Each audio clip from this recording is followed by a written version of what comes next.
你能猜出来这是什么吗？猜不出来的话，我就要拿锤子锤你哦！这不就是个锤子吗？恭喜你猜对了！欢迎来到百变针猜物大 PK， 根据百变针的形状来猜东西，猜对归自己，猜错就得给对方哦。第一轮，这个你肯定猜不出来，看这个形状就是个小瓶子呀，难道是迷你垃圾桶泥？不对，垃圾桶上面不是圆弧的，那该不会是汽水泥吧？也不对，汽水泥上面是方形的。我知道了，是奶茶泥啊！算你聪明，哇，还是红色的！来猜我的吧，这个化成灰我都认识，闪光胶嘛！这么快就让你猜出来了，早知道就不用闪光胶了，一个瓶子都是星星哦。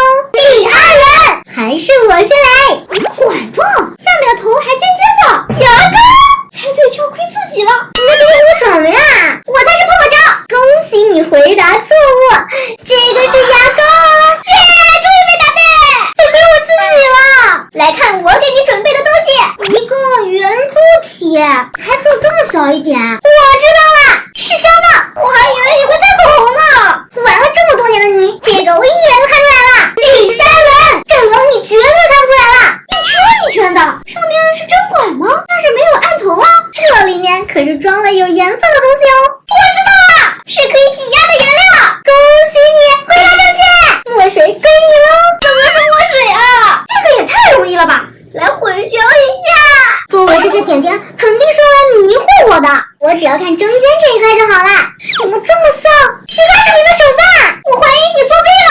这个形状我太熟了。最后一轮，来猜喽。蝴蝶结？一个小瓶子，你要说出它是什么的瓶子啊？在线求助一位小粉丝。我知道了，是星座泥，对不对？那你要猜出它是什么星座？一半加一半，长得又像鱼，难道是双鱼座？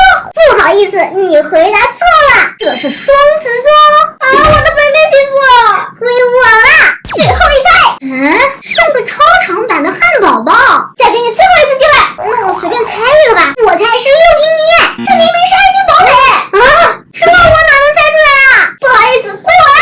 材料集齐了，开始混泥。先把这瓶奶茶泥扒拉进去，再给它注上灵魂色素，6色爱心粘土加进去，不知道最后会混出来什么颜色的泥啊？怎么办？最后变成了这个颜色了，脏不拉几的，还怎么见人啊？还是来看我的吧。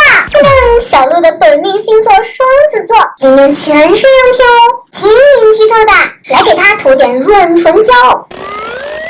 最后是画泥神器儿童剑齿牙膏，还是草莓冰淇淋口味的哟。然后把它们混合在一起，祈祷它千万不要化掉呀。叮叮，改造完成啦！虽然它现在变得有一点粘手，但是拉伸性也变好了很多哦。玩着玩